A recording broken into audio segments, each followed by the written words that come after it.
to the South African morning. Now, the European Commission wants to end the EU's reliance on Russian fuel supplies right before 2030. It plans to cut its dependency by 2/3 this year. Russia's invasion of Ukraine saw gas prices hitting fresh highs in the last few days. So for some reaction to this and how we could potentially be affected by this in South Africa, we're now joined by Jaco from the Industrial Gas Users Association of Southern Africa. Jaco, thank you for your time and good morning to you. Let's just perhaps get some clarity here on the EU's decision and in terms of these sanctions against Russia. What do they look like to date?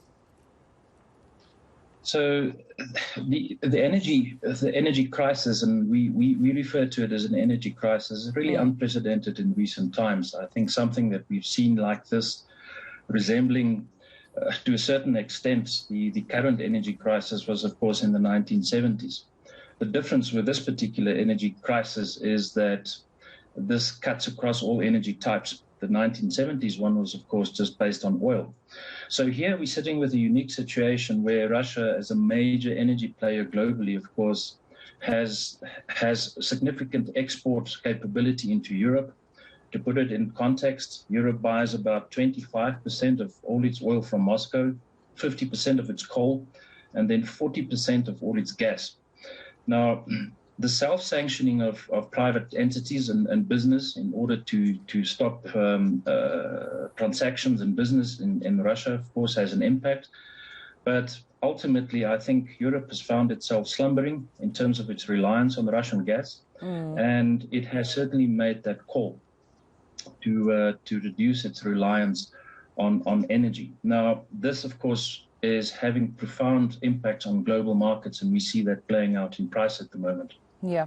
And also speaking in the more South African context, I mean, I'm sure those listening in on this conversation are wondering, how does that affect you and I in the country?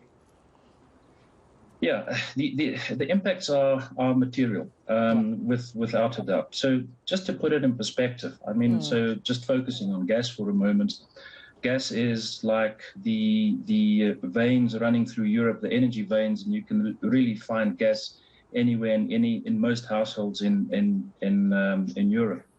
So the problem, or the scale of this, is quite enormous as well.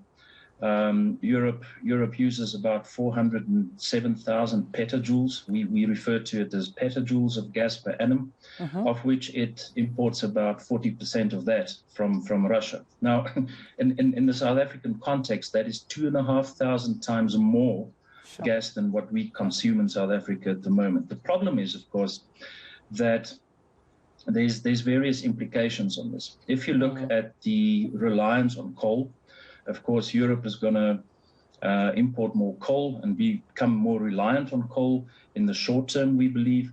And of course, that is a positive for South Africa as being a coal exporting country. However, we import most of our energy. We're dependent on energy imports, oil, and so forth.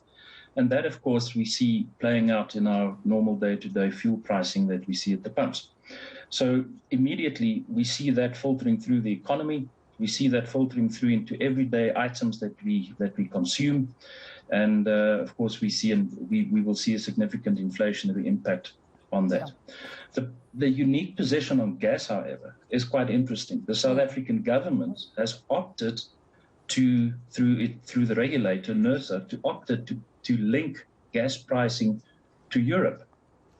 So what we see now in Europe is gas increases of about 300% to 500%. And that has got a direct link on the South African economy by virtue of the decision that the energy regulator took.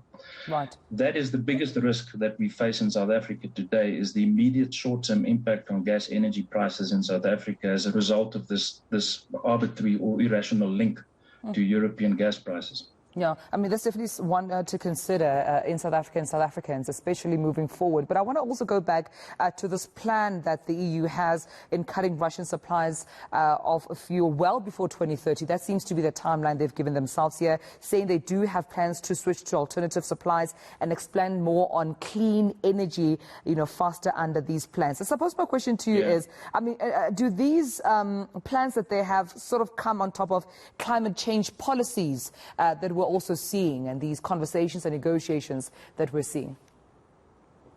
what we've seen is that, of course, the short term, you got to look at this over the long term. Of course, the whole carbon or net zero roadmap for energy, towards the middle of the century. So of course, we are of the opinion that has been disrupted over the short term.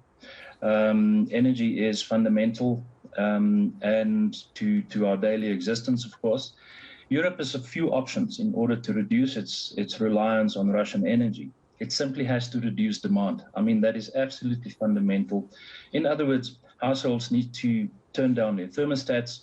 We need to look at more energy efficient processes to simply reduce the baseline for demand. Europe, and in particular Germany, is going to look at alternative gas supplies in the medium term. And other European countries, of course, are also looking at other imports. Fortunately, there's abundance of gas going around in the world, but of course, the short-term impact would be on the market pricing. So other energy resources that Europe is reconsidering, they're dusting off their coal plants as we speak, and they're also looking at an expansion of nuclear. But this takes time, of course. Right. And then, of course, to your point, is the whole drive around clean energy and renewables. That is probably the long-term solution, but of course, it has to be balanced as we transition with baseload through other energy sources. So Europe has got options, but it will take time to balance out. But for now, I think over the short term in this Russia-Europe crisis or Ukraine crisis, of course, the markets need to balance itself out very, very quickly. All right, Jaco, we leave it then. I appreciate you giving us some clarity over this issue. Jaco Human from the Industrial Gas Users Association of Southern Africa. Definitely want to be considered for more long term, but as mentioned by Jaco there, the EU having some options.